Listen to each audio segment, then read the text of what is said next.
Bonjour et bienvenue à tous, voici le gagnant du petit jeu de la dernière vidéo, bravo à toi. Et si toi aussi tu veux passer dans la prochaine vidéo, si tu es abonné et que tu as activé les notifications, dis-le moi en commentaire et peut-être que je te sélectionnerai. Sais-tu comment le coronavirus est arrivé en France? Depuis plusieurs jours, les médias font leur titre sur un mystérieux virus venu de Chine déjà responsable d'une dizaine de décès. Entre impressions de fin du monde et discours faux cul des autorités chinoises, on ne sait plus trop s'il faut s'alarmer ou non. Tu te poses certainement plein de questions par rapport à ce virus. C'est normal, dans cette vidéo nous allons répondre à toutes tes questions. Peut-on mourir à cause de ce virus? Reste jusqu'à la fin de la vidéo car tu apprendras les bons gestes en cas de contamination. Découvrons sans plus attendre 10 choses sur le coronavirus. Si cette vidéo te plaît, cliquez sur le pouce, abonne-toi à notre chaîne et partage-la avec tes amis.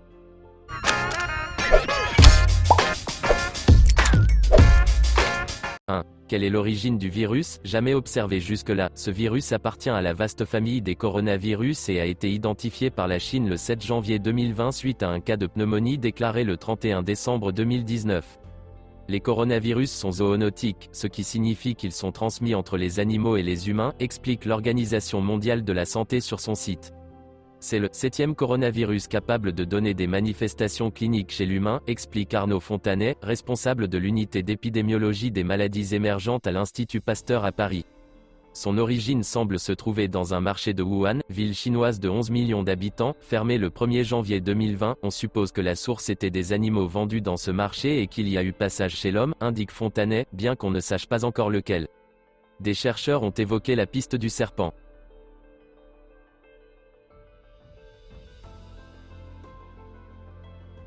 2. Quand le virus a-t-il été découvert?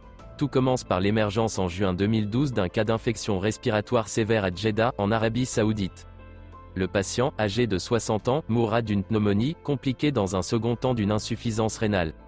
Le 23 septembre 2012, l'Organisation mondiale de la santé rapporte 2 cas de ce nouveau syndrome respiratoire aigu. Une enquête épidémiologique dévoilera l'existence de 2 cas antérieurs, survenus en avril 2012, lors d'une épidémie de pneumonie au sein du personnel soignant d'une unité de soins intensifs à Zarqa, en Jordanie.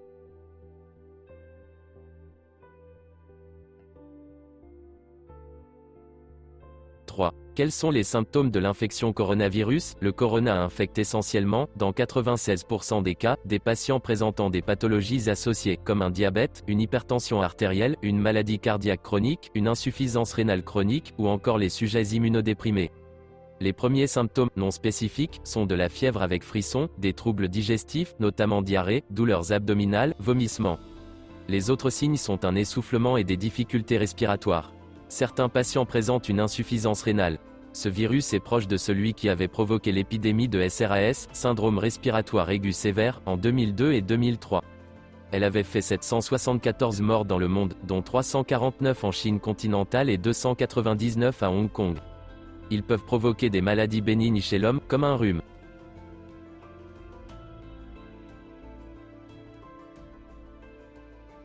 4. Combien compte-t-on de cas de coronavirus dans le monde? Selon l'ONS, on comptait dans le monde, au 3 juin 2015, 1179 cas d'infections humaines par le coronavirus depuis 2012, responsable d'au moins 442 décès, soit un taux global de mortalité de 37%. Dans l'ensemble, 66% des patients atteints par le coronavirus sont des hommes. L'âge moyen des malades est de 49 ans, avec des extrêmes allant de 9 mois à 99 ans. À ce jour, 25 pays ont été touchés par le virus, sont concernés au Moyen-Orient, l'Égypte, l'Iran, le Koweït, le Liban, Oman, le Qatar, l'Arabie Saoudite, les Émirats Arabes Unis. En Europe, des cas ont été recensés en Autriche, en France, en Allemagne, en Grèce, en Italie, aux Pays-Bas, en Turquie et au Royaume-Uni.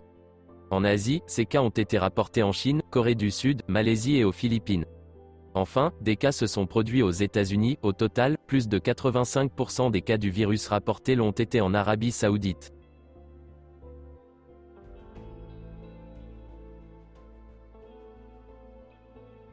« 5. Quels sont les modes de transmission du virus à l'homme?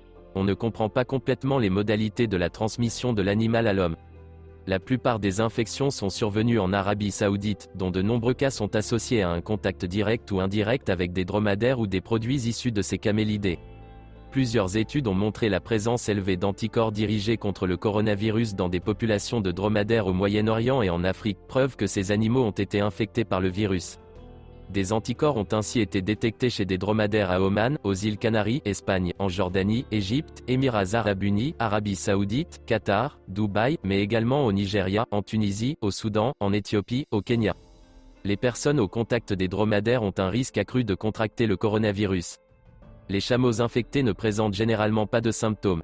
Ils peuvent cependant excréter le virus via des écoulements au niveau des yeux ou des narines, dans leur déjection, dans le lait et l'urine. Le virus est également retrouvé chez les dromadaires infectés dans la viande. De nombreux habitants de la péninsule arabique consomment du lait de dromadaire non pasteurisé. La preuve la plus forte à ce jour de transmission du coronavirus d'un dromadaire à un patient a été apportée par la comparaison des séquences génétiques d'un virus de dromadaire et celui isolé chez un patient décédé du virus en Jordanie. Celui-ci avait été en contact avec 6 dromadaires malades et qui avaient un écoulement nasal. Les données indiquent que les jeunes dromadaires représenteraient une source plus importante de transmission du virus que les camélidés adultes.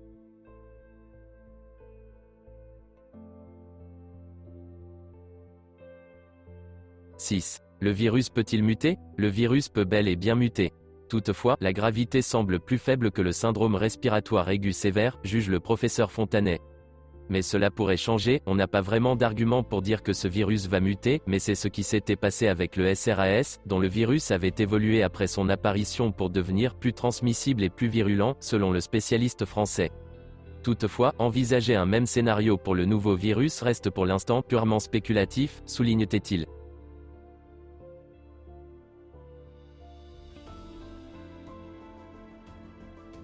« 7. Risque-t-on d'être tous infectés et de mourir? Pour l'instant, non. Un seul cas a été détecté en Australie, 2 en Thaïlande, 1 en Corée du Sud, 1 au Japon et 1 à Taïwan. En dehors de la Chine, l'épidémie semble donc potentiellement contrôlable, à moins bien sûr que des cas se déclarent après une plus longue période d'incubation et que ces chiffres soient revus à la hausse dans chaque pays concerné. Mais les autorités semblent décidées à réagir vite pour circonscrire le virus. «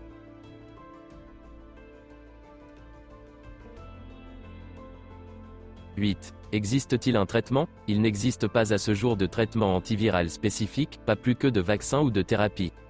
La maladie peut être responsable d'une défaillance multiviscérale, autrement dit d'un dysfonctionnement de plusieurs organes.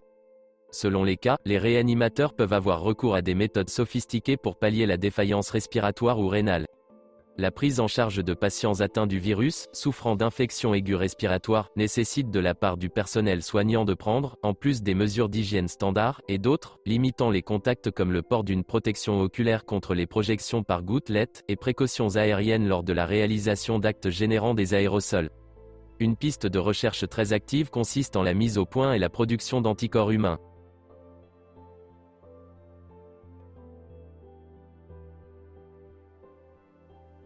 « 9. Comment le virus a-t-il atteint aussi rapidement l'Europe? L'épidémie intervient à l'approche des festivités du Nouvel An chinois, la période la plus chargée de l'année dans les transports. Des centaines de millions de personnes ont commencé depuis plusieurs semaines à voyager en autocar, train et avion pour rendre visite à leur famille. L'année du rat débute samedi 25 janvier. Selon le site spécialisé Flightradar 24, 2131 vols devaient décoller de Wuhan vers d'autres villes chinoises et 205 vers l'étranger depuis le 20 janvier. 126 vols étaient ainsi prévus pour Pékin, 125 pour Shanghai tandis qu'à l'international la Thaïlande est la mieux desservie avec 39 vols pour Bangkok et 15 pour Phuket. Hors d'Asie, des vols étaient aussi prévus pour Paris, Londres, New York ou Sydney notamment. En France, la vigilance face au mystérieux virus chinois est activée. Depuis le 17 janvier 2020, les médecins ont la consigne d'envoyer, vers le SAMU, toute personne présentant une infection respiratoire aiguë, quelle que soit sa gravité, ayant voyagé ou séjourné dans la ville de Wuhan en Chine dans les 14 jours précédant la date de début des signes cliniques ou ayant eu un contact étroit avec une personne tombée malade dans cette ville.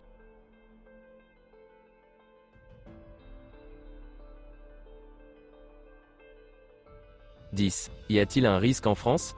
En France, les risques de propagation sont pour l'heure considérés comme faibles. Mais si vous revenez de Chine, les autorités conseillent de mettre un masque, de consulter un médecin spécialisé pour lever tout doute, de se laver régulièrement les mains et d'éviter le contact avec la foule. La Direction générale de la santé a aussi mis à disposition des médecins et un guide des bonnes pratiques pour identifier d'éventuels cas. Sur cette dernière information, la vidéo touche à sa fin, tu connais dès à présent tout sur le virus présent en France. Laisse-nous un commentaire ci-dessous pour nous dire si toi aussi tu as peur de te faire contaminer.